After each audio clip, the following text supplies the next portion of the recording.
Good morning. 11 political lesson first, जिसमें हम राजनीतिक सिद्धांत के परिचय का अध्ययन कर रहे हैं। कल हमने ऐसे पूर्व की क्लास में हमने राजनीतिक सिद्धांत के बारे में पढ़ा, तो वहाँ पर हमने पाठ के स्टार्ट में कि राजनीतिक सिद्धांत क्यों आवश्यक है, राजनीति क्या है,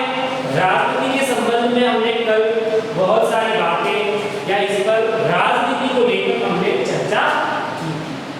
आज की क्लास में हम आगे टॉपिक को आगे बढ़ाते हुए यह पढ़ेंगे कि राजनीति में हमें क्या क्या पढ़ने को मिलता।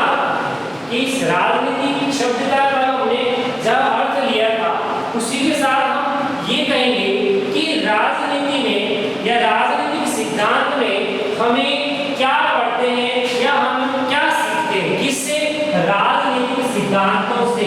हमें क्या सीखने को मिलता है या इसके अंतर्गत हम क्या पढ़ते हैं। इसके अंतर्गत राजनीतिक सिद्धांतों के अंतर्गत आपने अपने नोट्स लिखे, उन नोट्सों को अगर आप पढ़ेंगे तो आपको बिल्कुल सरल रूप में या सरल शब्दों में इसको समझने या समझ आता है। फिर भी मैं पुनः आपको इसको समझाने की दृष्टि से आपको बता रहा हूँ कि राजनीतिक सिद्धांतों में हम हमारे जो व्यक्तियों के या हमारे जो दार्शनिकों के जो विचार है, जो नीतियाँ हैं, उनको हम व्यवस्थित रूप से, क्रमबद्ध कह सकते हैं, व्यवस्थित रूप से बताना, जिनसे हमारा समाज या जो हमारी सामाजिक व्यवस्था है, जो हमारी सरकार है तथा हमारे देश का जो संविधान है जिसका निर्माण हुआ, यह सब किससे हो पाया या इन सब के बारे में हम जो पढ़ते हैं वो कहाँ से प्राप्त हुआ। तो डेफिनेशन जान कह सकते हैं कि राजनीतिक सिद्धांतों से, कि राजनीतिक सिद्धांतों से ही हमें वे विचार, वे नीतियाँ व्यवस्थित रूप में बताने के लिए या व्यवस्थित रूप से हम बता सकते हैं, जिनसे हम क्या देखते हैं, हमारा जो सामाजिक जीवन है, जो हमारी सरकार है और जो हमारा संविधान के रूप में जो हम पढ़ते हैं या संविधान के बारे में जो हम बताते हैं, वह सब हमें कहाँ से प्राप्त हुआ। तो राजनीतिक सिद्धांतों से प्राप्त हुआ। अर्थात राजनीतिक सिद्धांतों में हम सभी विचारों, नीतियों के व्यवस्थित रूप को और साथ ही साथ मानव के सामाजिक जीवन, देश में या किसी भी देश में चलने वाली सरकार और उसके संविधान के बारे में पढ़ते हैं। इसके द्वारा राजनीतिक सिद्धांत के क्लियर। दूसरा, राजनीतिक सिद्धांत के द्वारा हम क्या पढ़ते हैं, अगर ये आपके सामने प्रश्न आए तो दूसरे रूप में अपन देखते हैं कि इसमें हम यहाँ में या राजनीतिक सिद्धांत हमें जो हमारी स्वतंत्रता है, स्वतंत्रता का हमारा मौलिक अधिकार है, एक व्यक्ति के मौलिक अधिकार के रूप में उसे स्वतंत्रता, उसे समानता, उसे न्याय और साथ ही साथ उसे एक ऐसे शासन व्यवस्था जिसको हम लोकतंत्र कह सकते हैं, एक तंत्र से लोकतंत्र जैसी शासन व्यवस्था, धर्मनिरपेक्षता जैसी अवधारणाओं का अर्थ भी स्पष्ट कराता है। कौन स्पष्ट करा देता है? राजनीतिक सिद्धांत। अर्थात राजनीतिक सिद्धांतों के द्वारा नागरिकों को या व्यक्तियों को प्राप्त स्वतंत्रता, समानता, लोकतंत्र, न्याय, धर्मनिरपेक्षता, इस प्रकार की अवधारणाएं जो एक व्यक्ति के लिए आवश्यक होती है, इस प्रकार के जो मूल्य एक व्यक्ति के लिए आवश्यक होते हैं, उनके बारे में भी हम पढ़ते हैं या जान पाते हैं। किसके द्वारा जान पाते हैं इन सबको कि स्वतंत्रता क्या है, समानता क्या है, लोकतंत्र क्या है, धर्मनिरपेक्षता क्या है, न्याय क्या है। तो इन सभी बातों को जानने के लिए भी हमें राजनीतिक सिद्धांतों को पढ़ना या राजनीतिक सिद्धांतों की जानकारी आवश्यक हो जाती है। तीसरी बात, राजनीतिक सिद्धांत हमें क्या पढ़ाते हैं या राजनीतिक सिद्धांत में हम क्या पढ़ते हैं, इससे हमें किस प्रकार की जानकारी प्राप्त होती है। तो वहां पर आगे और हम देखें, इसको और विस्तृत रूप में देखें तो हम कह सकते हैं कि यह कानूनों का राज, अर्थात जो शासन व्यवस्था होती है वो किसके द्वारा होती है? कानूनों के द्वारा होती है। बिना कानून के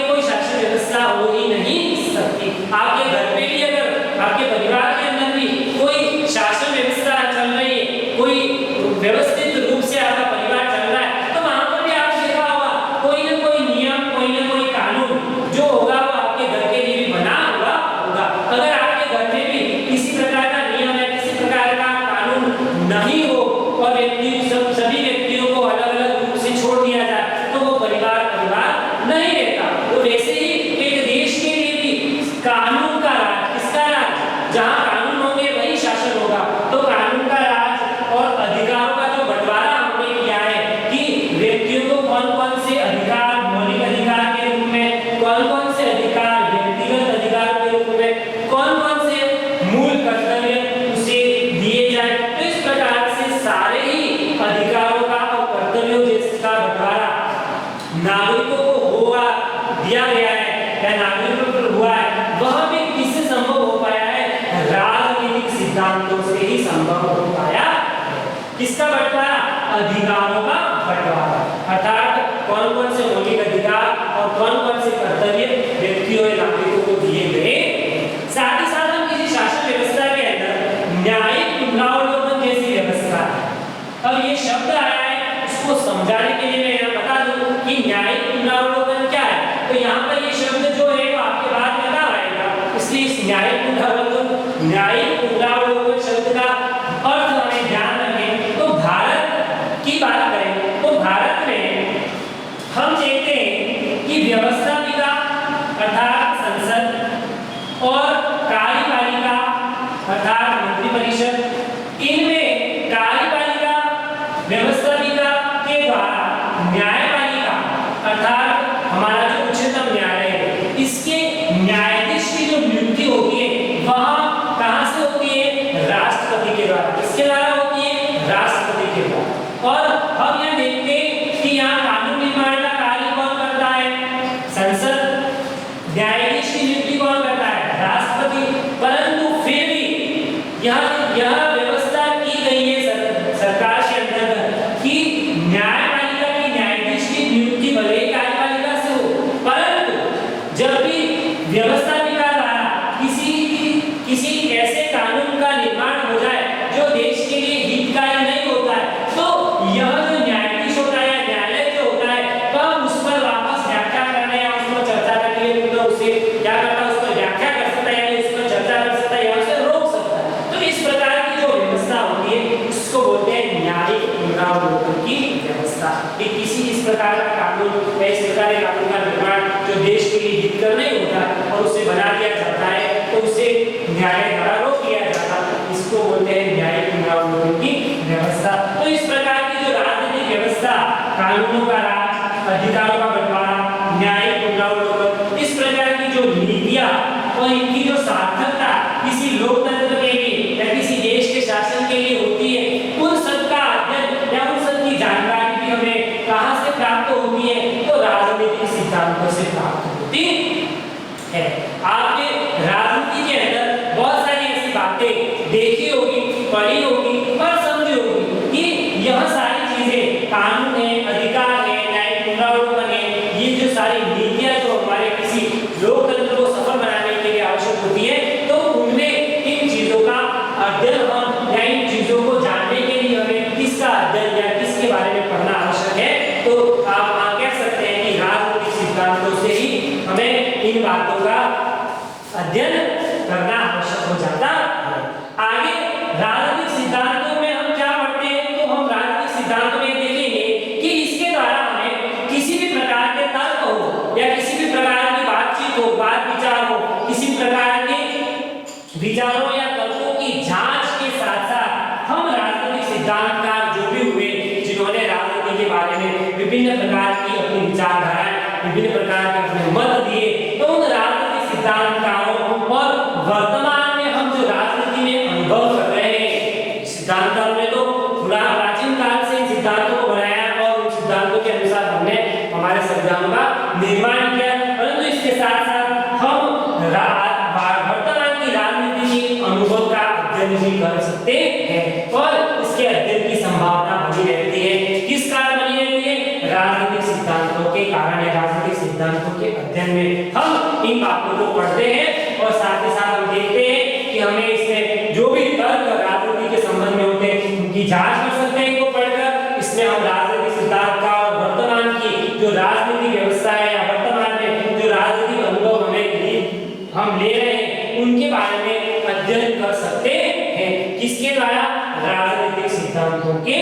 द्वारा। यहाँ पर हमारा ये टॉपिक का छोटा सा एक बिंदु था वह हमारा यहाँ खत्म होता है। आगे हम बात करें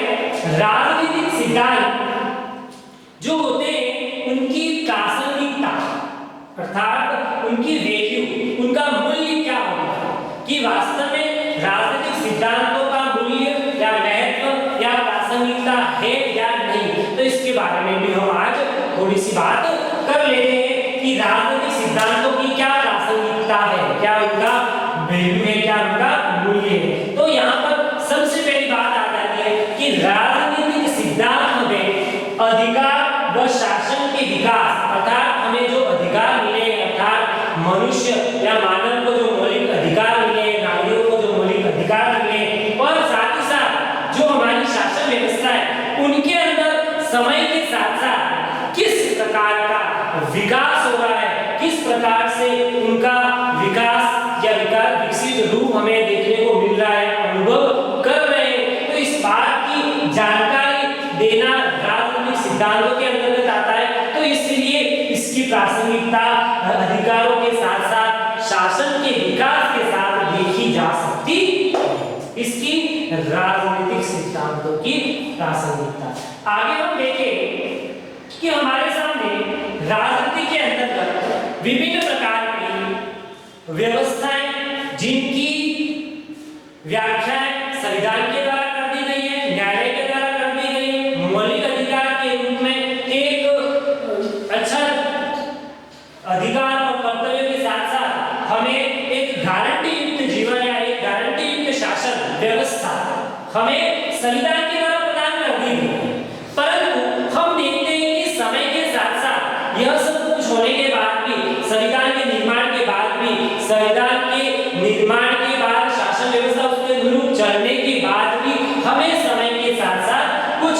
नई नई समस्याएं और उनका आए दिन समाधान ढूंढना पड़ता है। अब यह सब भी किसके द्वारा संभव हो पा रहा है, क्योंकि ऐसा तो संभव ही नहीं है कि नए समय के साथ साथ कोई समस्या ही नहीं आए, जो पूर्व रूप से चल रहा है वही आगे चलता रहे, ये तो संभव नहीं है। जैसे जैसे समय के साथ साथ हमें भले ही संविधान के अनुरूप अपना शासन चला रहे हैं, फिर भी हमें समय के साथ साथ नई नई समस्याएं और समस्याओं के समाधान के लिए हमें नए नए समाधान खोजने पड़ते हैं। तो इस प्रकार की सारी चीजें या इस प्रकार के जो कार्य हम राजनीति के अंदर कर पा रहे हैं वह भी किससे संभव है, राजनीतिक सिद्धांतों से ही संभव हो पा रहा है। तो इस बात को भी या इस बात को देखते हुए भी हम राजनीतिक सिद्धांतों की प्रासंगिकता को देख सकते हैं या इसको स्पष्ट कर सकते हैं। आगे हम देखें कि राजनीतिक सिद्धांतों की प्रासंगिकता का रूप हमें किन रूपों में देखने को मिलता है। तो हम यहाँ पर ये देखें कि समय के साथ साथ विश्व में या दुनिया में बदलाव आ रहे हैं। अब तकनीकी के विकास के साथ साथ नई नई खोजें हो रही है, नई नई समस्याएं, जिन पर्यावरण समस्या देख लीजिए या विभिन्न प्रकार की आतंकवाद से समस्या देख लीजिए या विभिन्न प्रकार के विश्व की जो समस्याएं उनपे सुधार के लिए हमारे लिए जैसे संचार की व्यवस्था में आप देखिए आज पूरा विश्व संचार के साधनों में एक रूपता लाते हुए एक चारों तरफ इतना कि हमने उसको एक मुट्ठी में कैद कर लिया है। तो इस प्रकार की तकनीकी संचार के साधनों का विकास एवं नए नए आयामों की खोज, इन सब के साथ साथ हम अपना राजनीतिक जीवन जो जी रहे हैं, हमारी जो राजनीति सभी देशों में चल रही है वह सब भी किसके कारण